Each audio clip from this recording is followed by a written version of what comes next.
और मेरे लिए सबसे महत्वपूर्ण,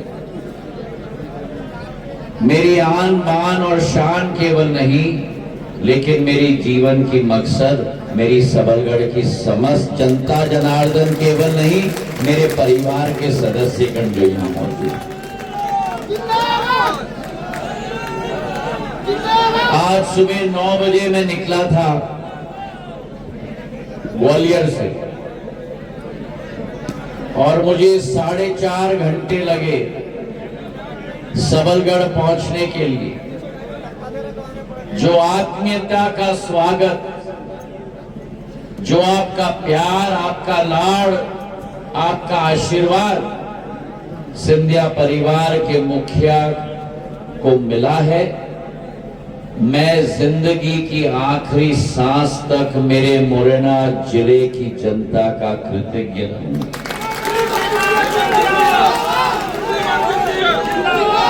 मैंने सदैव कहा है कि न जाने क्यों प्रदेश भर के जिलों में मेरा प्रवास होता है, लेकिन जब से होश संभाला है, अभी सरला कह रही थी, राजमाता साहब का संदर्भ दे रही थी, बड़े महाराज का संदर्भ दे रही थी, और मैं तो जो सरला ने कहा है उससे 3 कदम आगे जाऊंगा। इस क्षेत्र के साथ संबंध महाजी महाराज के समय से माधव महाराज तक, और माधव महाराज के समय से जो ये रेल की पटरी देख रहे हो ना, अभी तो इसका विस्तारीकरण हम कर रहे हैं, लेकिन पहली रेल की पटरी जब लगाई गई थी 120 साल पहले, माधव महाराज प्रथम ने ग्वालियर से सबलगढ़ तक होते हुए श्योपुर तक रेल लाइन लगवाई। वो इस क्षेत्र का लाइफलाइन बना था। जैसे आपके कलाई में नस चलती है ना, उस नस के आधार पर आपकी उंगली के नाखून तक खून पहुंचती है और हृदय से नाखून तक पहुंचती है, वैसे ही ये रेल की पटरी की लाइन समूचे अंचल के लिए रक्त का लाइन, लाइफ लाइन रहा है 100 साल के लिए मेरे भाई और बहन, किसान के लिए, हर इंसान के लिए। समूचे मुरैना जिले में, समूचे श्योपुर जिले में बृजराज सिंह जी भी मंच पे हैं। आओदा बांध से लेकर मुरैना के एक बांध तक सब माधव महाराज के समय में बनाए गए थे। तो मेरा रिश्ता आपके साथ राजनीतिक रिश्ता नहीं, लेकिन एक दिल का रिश्ता है, एक हृदय का संबंध है, जो पीढ़ी भर पीढ़ी सिंधिया परिवार ने पूर्ण रूप से निभाया है। हमारा संबंध, लोग कहते हैं राजनीति अपने आप में एक अंत है, राजनीति हमारा मकसद नहीं होना चाहिए, जनसेवा हमारा मकसद होना चाहिए, और राजनीति केवल एक माध्यम उस लक्ष्य की पूर्ति करने के लिए होना चाहिए। तो अगर ऐदल सिंह जी जनसेवा में है, सरला जी जनसेवा में हूं, मैं जनसेवा में हूं, हमारे पूर्व विधायक बैठे हुए हैं, ये सब जनसेवा में है, हम लोगों का लक्ष्य जनसेवा है, राजनीति नहीं। अगर लोगों का विकास किया, लोगों का उत्थान किया, इस दुनिया में सबसे बड़ी पूंजी जो मिलेगी वो लोगों का प्रेम और लोगों का आशीर्वाद। क्योंकि इस जिंदगी में और पृथ्वी पर आप अकेले आते हो, और इस पृथ्वी से आप अकेले जाते हो। जब आपका भगवान के दरबार में बुलावा आता है, केवल एक ही चीज आपके साथ इस दुनिया की से जाएगी, ना आपका कपड़ा, ना आपकी गाड़ी, ना आपका धन, ना आपका दौलत, ना मंत्री पद, ना विधायक पद, ना सांसद पद, एक ही चीज आपके साथ जाएगी, और वो है लोगों का आशीर्वाद और लोगों का प्यार। तो अगर जिंदगी में बटोरना है तो लोगों का आशीर्वाद बटोरो, लोगों का प्यार बटोरो, लोगों का दिल को जीतो, और वो आपके साथ इस दुनिया से स्वर्ग तक जरूर जाएगा। मेरे भाइयों, चुनाव के समय में मैं क्षमा चाहता हूं, मैं थोड़ा भावुक हो गया, मैं थोड़ा अध्यात्म में चला गया हूं, पर वो मेरी की विचारधारा नहीं, वो मेरी जीवन की शैली है। चुनाव के समय में आपके समक्ष में आया था, मैंने निवेदन किया था कि आपकी बहन, आपकी बेटी सरला जी को आप अपना पूर्ण आशीर्वाद प्रदान करो। और आज सबलगढ़ की मेरी जनता को मैं झुककर प्रणाम करता हूं कि आपने अपना भरपूर आशीर्वाद सरला जी को दिया। मध्य प्रदेश में के विधानसभा में मेरी सशक्त महिला को आपने भेजा, और आने वाले समय में मैं आपको विश्वास दिलाता हूं, सरला जी अकेले नहीं है। ये पूरी मंडली जो आप मंच पे देख रहे हो, ये पूरी मंडली सरला जी के साथ है। और ये पूरी मंडली के अतिरिक्त ज्योतिरादित्य सिंधिया भी सरला जी के साथ है। मैंने उस सभा में कहा था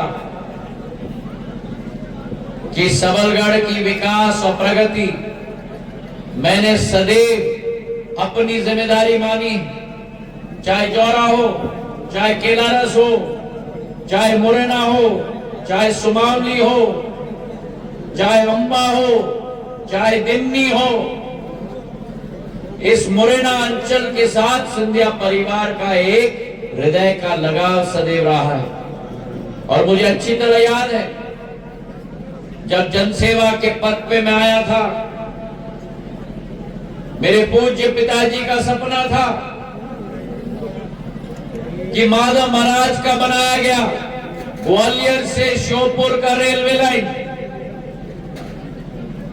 जो नैरो गेज थी, छोटी ट्रेन थी और बहुत सुंदर ट्रेन थी, बहुत सुंदर ट्रेन थी। और आज के 21वीं सदी के भारत में भी माधव महाराज को लोग प्यार और आशीर्वाद प्रदान करते थे कि ग्वालियर से आवागमन की सस्ती सुविधा वही छोटी ट्रेन होती थी। पर इतनी सुंदर ट्रेन होती थी कि ट्रेन पे चढ़ जाओ, चाय का दुकान देखो तो ट्रेन से उतर जाओ, चाय का कप खरीद लो, भागते भागते ट्रेन के ऊपर दोबारा चढ़ जाओ। ऐसी ट्रेन थी जो आपको भी ले जाती थी और आपके दिल को भी साथ ले जाती थी।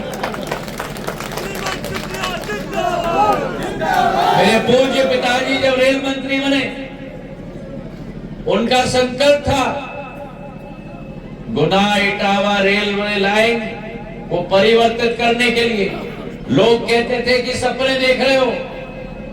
पहले रेल बजट में सन 1985 में उस रेलवे लाइन को उन्होंने मंजूर करवाया। आज गुना इटावा के बीच में ट्रेन दौड़ती नहीं है, ट्रेन भागती रहती है।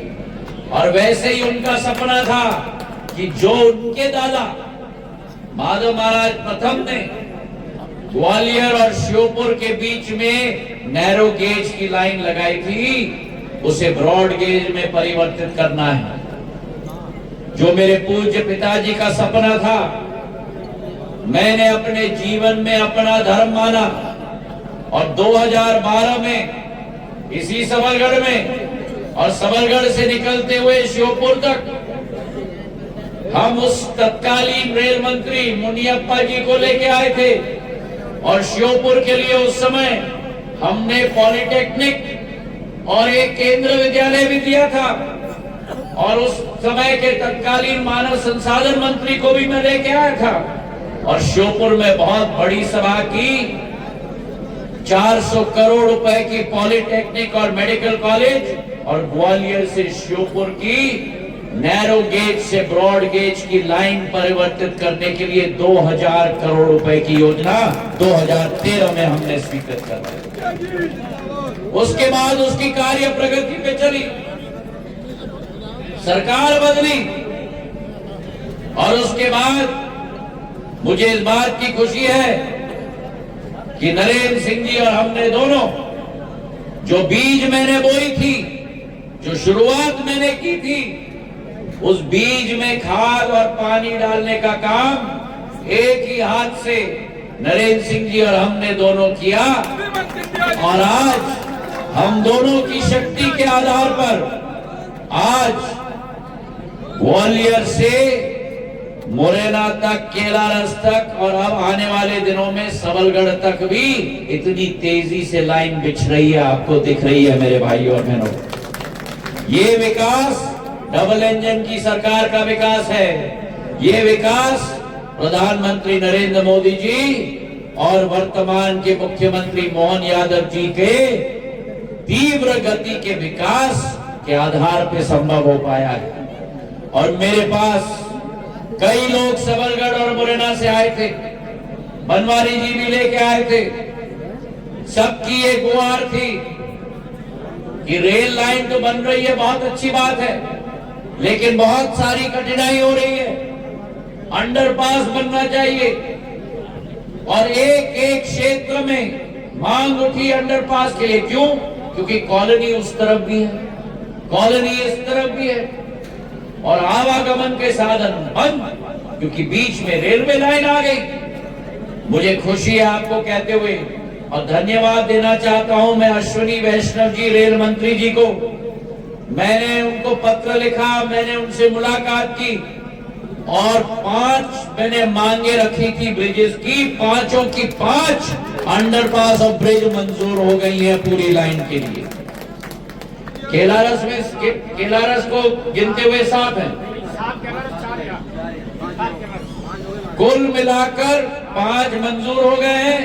पर अभी भी रास्ते में मेरे सामने 2 और की मांग आ गई है।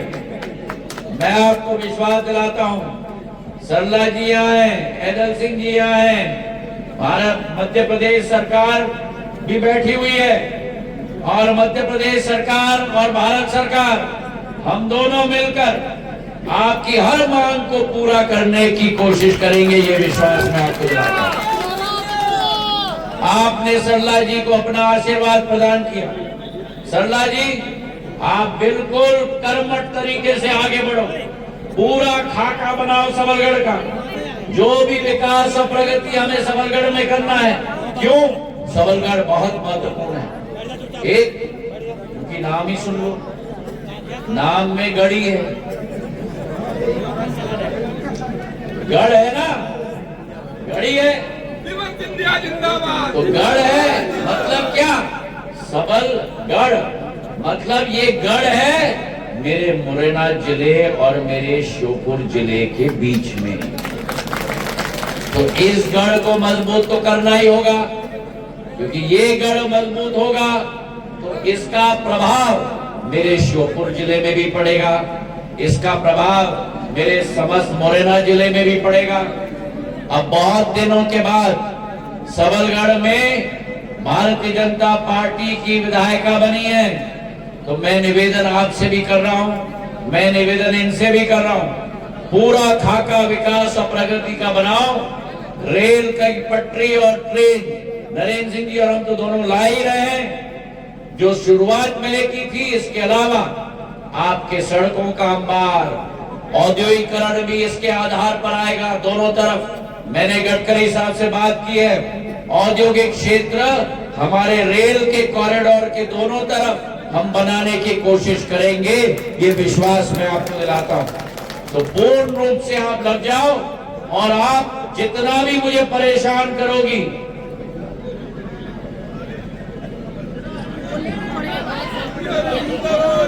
सुन तो लो भाई, जितना मुझे आप परेशान करोगी उतना ज्यादा काम होगा।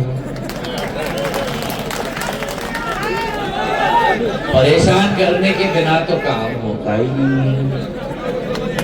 जितने बार दरवाजा खटखटाओगे, क्योंकि मैं भी पहली बार जब सांसद बना था ना, तो मैं भी सोच रहा था मैं परेशान करूं या ना करूं। जितने बार मंत्रियों को परेशान करोगे उतना जल्दी मंत्री लोग कहेंगे भैया पीछा छुड़वाओ, इनका काम करवाओ जल्दी। तो पूरी तरह से पीछे में लगना। अब आपके जिले में एक मंत्री जी हैं, ऐदल सिंह जी हैं, अपने आप बड़े कर्मठ हैं, फट फट फट करके काम करते हैं, इनकी रफ्तार भी वही है। दिग्विजय सिंह भी जान चुके हैं।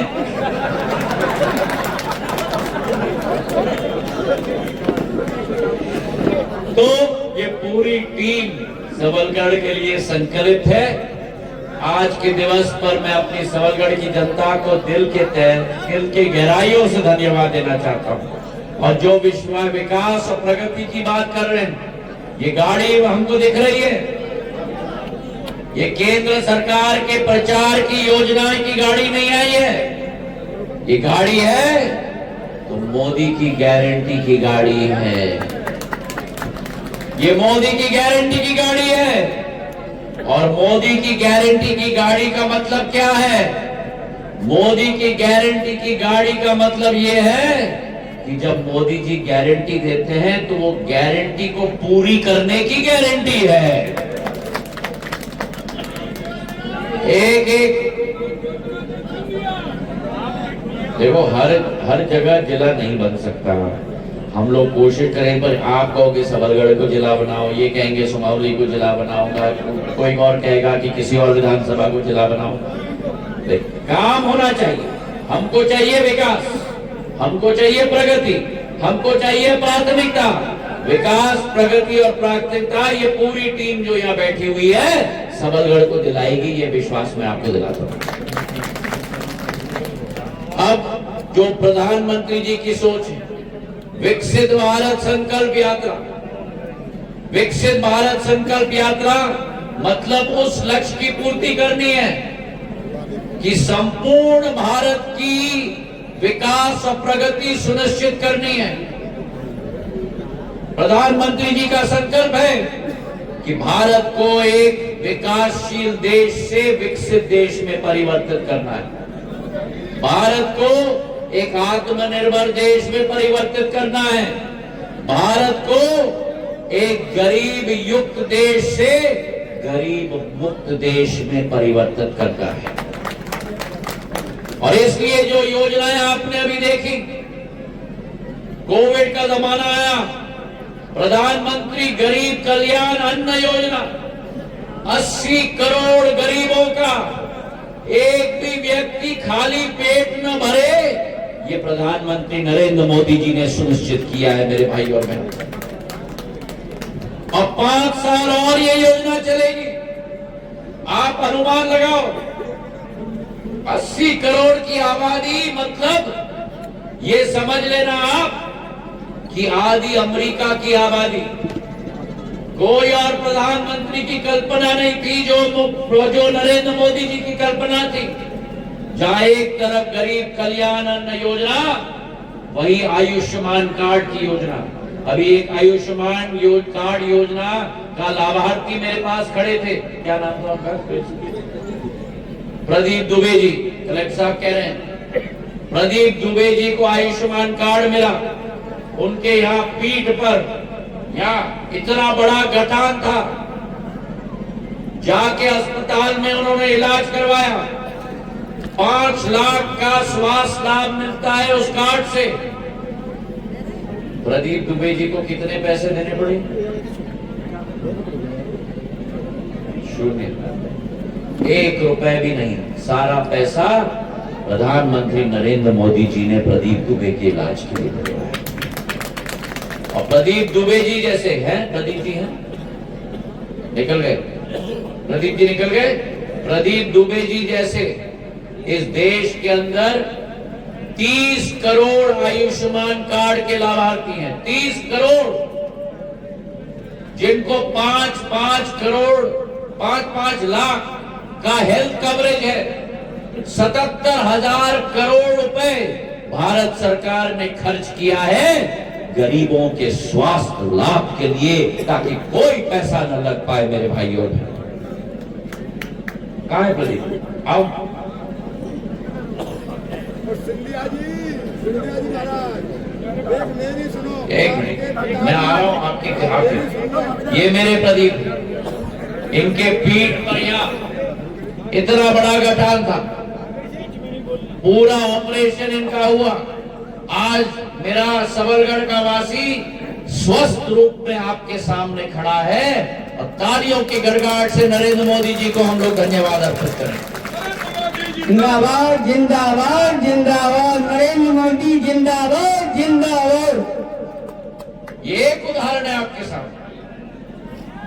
और है प्रदीप जी जैसे लाखों लोग हैं इस देश के अंदर, जहां प्रदीप जी को आयुष्मान कार्ड का लाभ मिला है, दूसरे लोगों को गरीब कल्याण अन्न योजना का लाभ मिला है, वहीं प्रधानमंत्री आवास योजना, एक एक गरीब के पास छत रहे, यह प्रधानमंत्री का संकल्प है। 65 वर्षों में, सरला जी 65 वर्षों में कई सरकारें आई। कांग्रेस की सरकार 60 वर्ष रही, उनके प्रधानमंत्री कहते थे मैं 100 रुपया भेजता हूं, 15 रुपया ही पहुंचता है। प्रधानमंत्री आवास योजना में 60 वर्षों में केवल 3 करोड़ घर बने थे। प्रधानमंत्री नरेंद्र मोदी जी के 9 वर्षों में 4 करोड़ घर बन गए। मेरे भाइयों और बहनों, 4 करोड़ गरीबों को अपना छत मिल चुका है। लेकिन 1 जनवरी से एक परिवर्तन हो गया। साधारण तौर पर घर बनता था, चाहे प्रवीण जी का हो, चाहे हमारे एक एक ग्रामीण जन का हो, उनके नाम पर चाबी और मालिकाना हक। प्रधानमंत्री जी ने निर्णय ले लिया कि 1 जनवरी के बाद जितने भी आवास योजना बनेंगे उसकी चाबी और उसका मालिकाना हक पुरुषों को नहीं।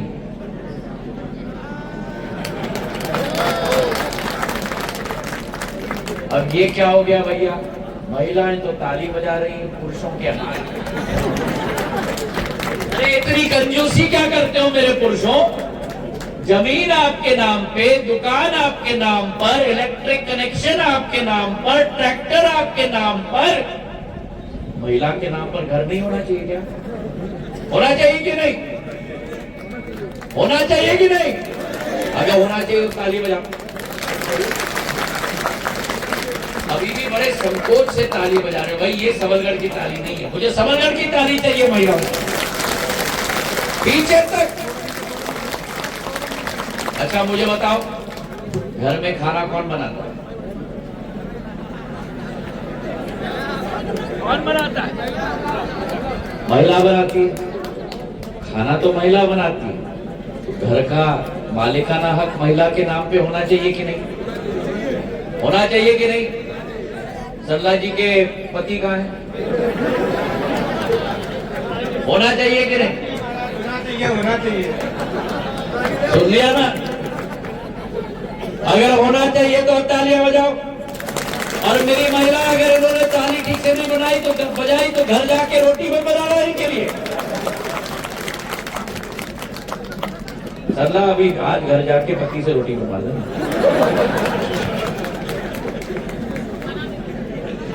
आवास योजना एक एक व्यक्ति के लिए, आयुष्मान कार्ड एक एक व्यक्ति के लिए, प्रधानमंत्री बैठो अम्मा, मैं आऊंगा आपके पास, मैं आऊंगा। किसान सम्मान निधि 6,000 रुपया एक एक किसान के नाम पर।